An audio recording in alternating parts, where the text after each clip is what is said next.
A note about Congress. It's gone, left town much earlier than it intended to. The Senate left yesterday. The House bugged out today. Immigration is the main cause. You see, President Trump keeps demanding legislation requiring proof of citizenship for voter registration and voter ID at polling places. The bill he backs would also massively curtail mail balloting. All this rooted in the hysterical, baseless lie that our elections are stolen and non-citizens vote in large outcome determinative numbers. Our elections, hear me now, are not stolen. Non-citizens do not vote in federal and state elections and have not affected election outcomes in those races, ever. There are enough studies and databases on those key facts that I just summarized to fill 3 reflecting pools, with or without algae. Trump says he won't sign a bipartisan housing bill until the Senate passes his favorite voting access bill. Well, guess what? The Senate can't pass it because there aren't enough votes to overcome a filibuster. Okay, Trump says abolish the filibuster. Senate Republicans oppose that for lots of reasons. Tired of being badgered, the GOP-led Senate recessed yesterday for 2 weeks. Meanwhile, across the Capitol, House Republicans aligned with the president on the voting bill say they will not let any piece of legislation on the floor until the Senate, which they're not a member of, relents. House GOP leaders, seeing the Senate has gone, had no choice but to get gone too, at least until next week when the Senate will still be gone and their hands will still be tied. One other note. For the second consecutive day, a federal court has blocked Trump's efforts to impose his will on voting access via executive order, this time by trying to federalize voter rolls and restrict voting by mail. This was blocked, you see, because the Constitution reserves to states the power to administer and oversee elections. This is a constant since our republic began. The federal judiciary and Congress keep reminding Trump of this stubborn truth. With that, we turn now to Ed O'Keefe at the White House, where one of the themes this week has been stubbornness at home and abroad. Ed. I liked your 3 reflecting pools with or without algae analogy there, Major. Look, the Speaker of the House, despite all this, was here today. And one outgrowth of this meeting that the two of them had, the President and the Speaker, appears to be a warning that he issued a little while ago on Truth Social.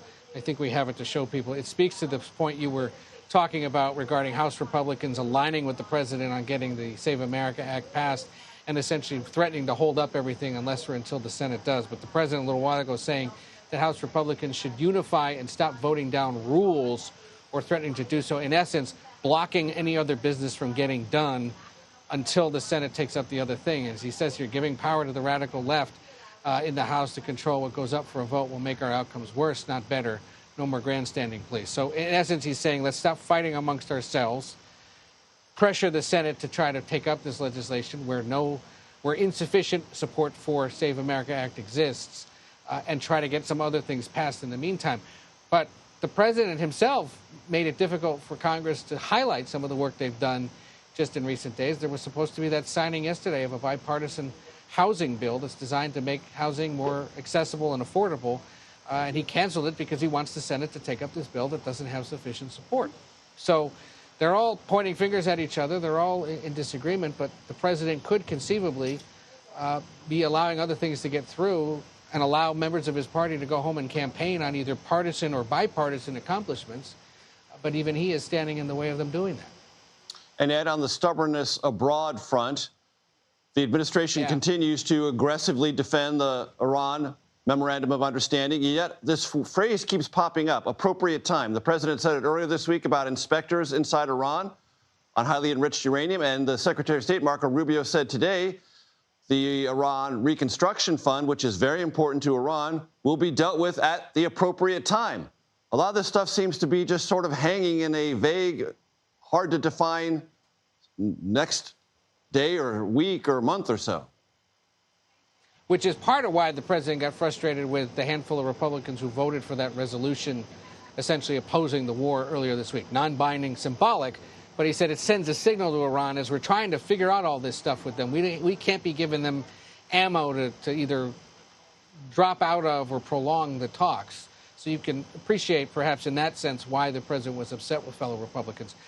The other big sticking point for the Secretary of State today, as he traveled through the Middle East, he's been to the UAE, Bahrain, and Kuwait, is the ongoing debate over whether Iran would really ever try to impose a fee or a toll on access to the Strait of Hormuz. And he says that's just a non-negotiable no-go place for the United States and, as he pointed out, the rest of the world, because precedent is and history is that you just don't charge a fee to pass through a body of water that is international water, as is the Strait of Hormuz. And so all sorts of reasons why this thing's getting held. And that's why when they talk about appropriate time, they're still withholding those funds, because unless or until Iran tells you we're not going to do that, they can't give them the money. Because what if they did give them the money and suddenly they threw up a toll booth on the Strait of Hormuz? You know, the administration would have been taken for a ride. And so, as you said, this is a tricky negotiation. It's why the Obama-era JCPOA took more than 2 years to negotiate, and why this idea of a 60-day timetable for discussions is one that